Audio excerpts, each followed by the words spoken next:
ধুবুৰী টাউনত কোনেও খাব নোৱাৰে, কোনেও কাটিব নোৱাৰে। ঈদ আদিৰ দৰে অনুষ্ঠান হলেও যাতে কোনো কুৰবানী হ'ব নোৱাৰে। এই বিশেষ জন্তুটো বা বিশেষ প্ৰাণীটো উইদিন 5 কিলোমিটাৰ ৰেঞ্জত যাতে কোনেও কৰিব নোৱাৰে।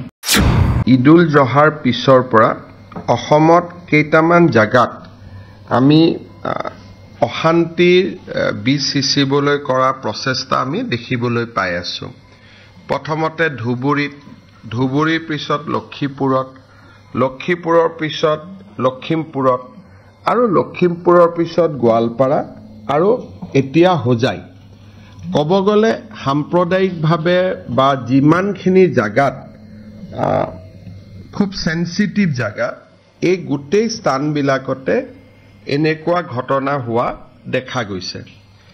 আৰু এই গোটেই ঘটনাবিলাক যেতিয়া আমি চাওঁ তেতিয়ালে আমি দেখা পাওঁ যে য'ত য'ত এনেকুৱা ঘটনা হৈছে তাৰ ওচৰত এনেকুৱা লোকেলিটি আছে যিসমূহ লোকেলিটিত সাধাৰণতে ঈদুল জহাৰ সময়ত গৰু মাংস খোৱাৰ এটা ব্যৱস্থা চলি আছে।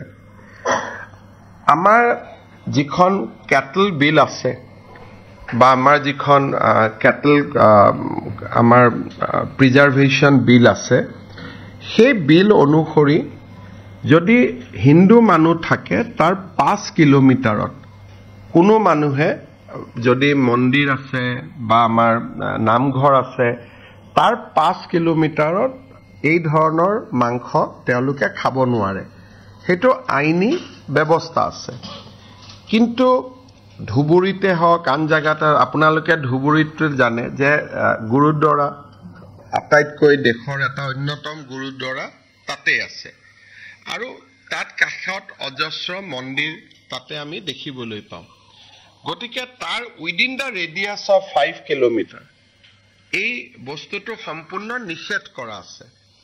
কিন্তু এইবাৰ ঈদৰ সময়ত বা আগে পিছে এই যিটো প্ৰভিজন, এই প্ৰভিজনটো আমাৰ জিলা প্ৰশাসনসমূহে যি ধৰণে বলবৎ কৰিব লাগিছিল সেই ধৰণে বলবৎ জিলা প্ৰশাসনে কৰা নাছিল।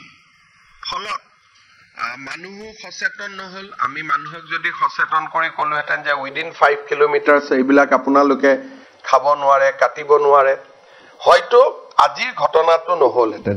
এতিয়া তেওঁলোকে যিহেতু এই গোটেই ঘটনাটো যদি আপোনালোকে দেখে যে নামঘৰ মন্দিৰৰ 5 কিলোমিটাৰৰ ভিতৰতে হৈ আছে। গতিকে আমি জিলা প্ৰশাসনক নিৰ্দেশ দিছো যে আমাৰ কেটল প্ৰিজাৰ্ভেশ্যন আইনৰ যিটো এটা গুৰুত্বপূৰ্ণ দফা আছিল যে মন্দিৰ নামঘৰৰ 5 কিলোমিটাৰৰ ভিতৰত গৰু মাংস কোনেও খাবও নোৱাৰে, কাটিবও নোৱাৰে, মাৰিবও নোৱাৰে। এই যিটো আমাৰ ব্যৱস্থা আছিলে তাক আমি খুব কঠোৰভাৱে বলবৎ কৰিবলৈ জিলা প্ৰশাসনক আমি নিৰ্দেশ দিছো। আৰু 5 কিলোমিটাৰৰ ভিতৰত যদি কোনেও গৰুৰ মাংস নাকাটেও নাখায়ো তেতিয়াহ'লে 5 কিলোমিটাৰ পাৰ কৰি আহি মন্দিৰ বা নামঘৰৰ সন্মুখত এনেকে হাৰ মূৰ ৰখাটো সম্ভৱো নহ'ব।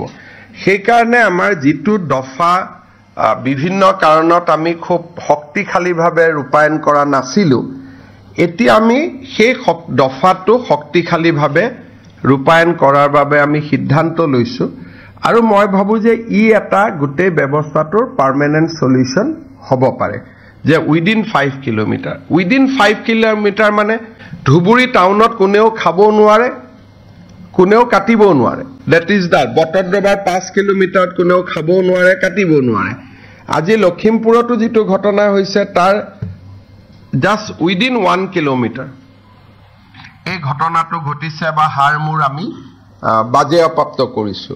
যদি তাত খাবই নোৱাৰিলেহেঁতেন, কাটিবই নোৱাৰিলেহেঁতেন তেতিয়াহ'লে ঘটনাটো কেতিয়াও নহ'লহেঁতেন।